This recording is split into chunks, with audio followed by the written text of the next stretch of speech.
नमस्कार दोस्तों, मैं हूं सीए निखिल गुप्ता।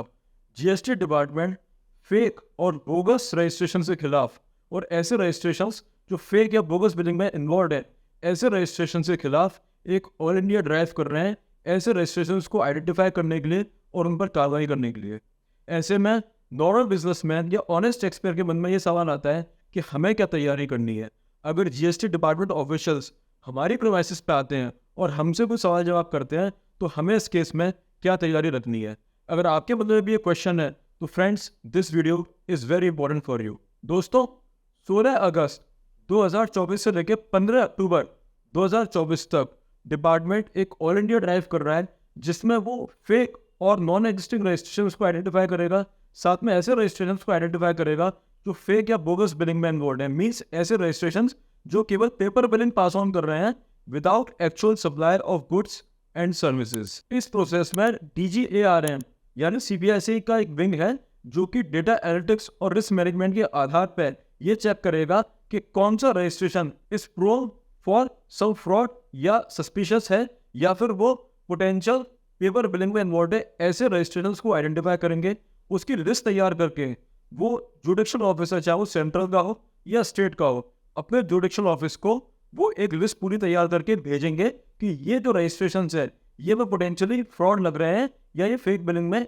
इन्वॉल्व हैं। उन रजिस्ट्रेशन की जो लिस्ट है उसमें सेंट्रल डिपार्टमेंट या स्टेट डिपार्टमेंट अपने बेस पे भी उस लिस्ट में एडिशन कर सकते हैं on the basis of local intelligence, या उनकी कोई पहले से प्राइमा फेसी उन्होंने कोई ओपिनियन बना रखा है किसी रजिस्ट्रेशन के लिए, तो अपनी लिस्ट को अमेंड कर सकते हैं। अब जब डिपार्टमेंट ऑफिसर ऐसे रजिस्ट्रेशन पे डोर टू डोर विजिट करेंगे, जब उस रजिस्ट्रेशन पे फिजिकली वो जाएंगे और वो पाते हैं कि वो फेक फर्म एग्जिस्ट ही नहीं करती, यानी वो फर्म एग्जिस्ट ही नहीं कर रही, it is non existing firm, in that case department authorities will immediately suspend the registration और फिर कैंसिलेशन की कार्रवाई को वो पूरा करेंगे।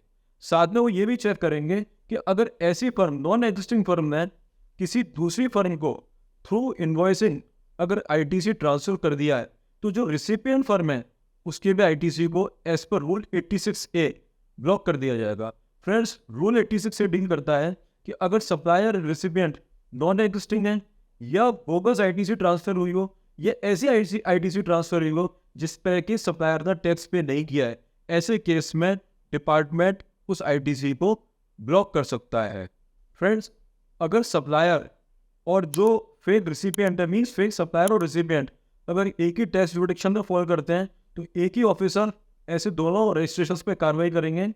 लेकिन अगर मान के चलिए सप्लायर सेंट्रल में रजिस्टर्ड है और रिसिपिएंट स्टेट में रजिस्टर्ड है, तो सेंट्रल अथॉरिटीज पहले इस सप्लायर पे एक रिपोर्ट तैयार करेंगे, एविडेंस कलेक्ट करेंगे और फिर through portal, through proper medium वो जो स्टेट अथॉरिटीज है उसको इंटीमेट करेंगे और उस रजिस्ट्रेशन पर रिसिपिएंट पे स्टेट डिपार्टमेंट कार्रवाई करेगा। अब दोस्तों, बात ये आती है कि as a honest taxpayer, as a genuine taxpayer, आपको क्या तैयारी करनी है, आपको क्या तैयारी करके अपने यहाँ पे बुक्स का या डॉक्यूमेंट्स का या रिकॉर्ड्स का या अपने स्टॉक में या टेली डेटा पे या जिस भी सॉफ्टवेयर में आप डेटा मेंटेन कर रहे हो, आपको क्या तैयारी करनी है।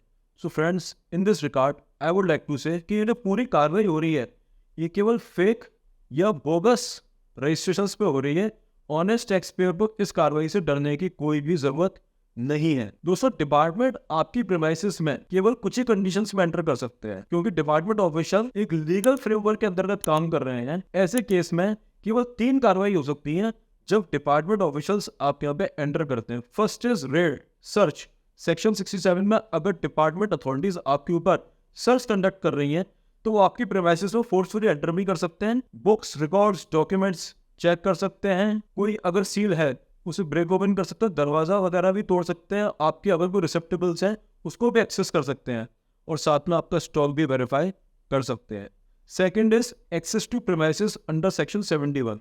जॉइंट कमिश्नर या उनसे ऊपर के ऑफिसर्स, उनसे ऊपर के अधिकारी ये इस तरह के एक्सेस को ऑथराइज कर सकते हैं, जिसमें डिपार्टमेंट ऑफिशियल्स आपकी प्रीमाइसेस को विजिट करेंगे और आपके यहाँ पे जो बुक्स, रिकॉर्ड्स, डॉक्यूमेंट्स या आपके यहाँ जो कंप्यूटर सिस्टम है उसको चेक कर सकते हैं, उसे एक्सेस कर सकते हैं, बट माइंडेड वो आपके स्टॉक को टैली नहीं कर सकते हैं। And last is GST audit under section 65। Audit department की प्रीमाइसेस में भी हो सकता है और क्लाइंट की प्रोमाइसिस में भी हो सकता है। अगर जीएसटी ऑडिट टीम आपकी प्रोमाइसिस में आती है तो आपके यहाँ पे बुक्स, रिकॉर्ड्स, डॉक्यूमेंट्स, इन सब चीज़ों का वेरीफाई कर सकती है, आपके यहाँ पे ऑडिट कंडक्ट कर सकते हैं। सो फ्रेंड्स, कोई ब्लैंकेट परमिशन नहीं है डिपार्टमेंट के पास में कि वो जब चाहे किसी भी प्रोमाइसिस को जाके विजिट करना है।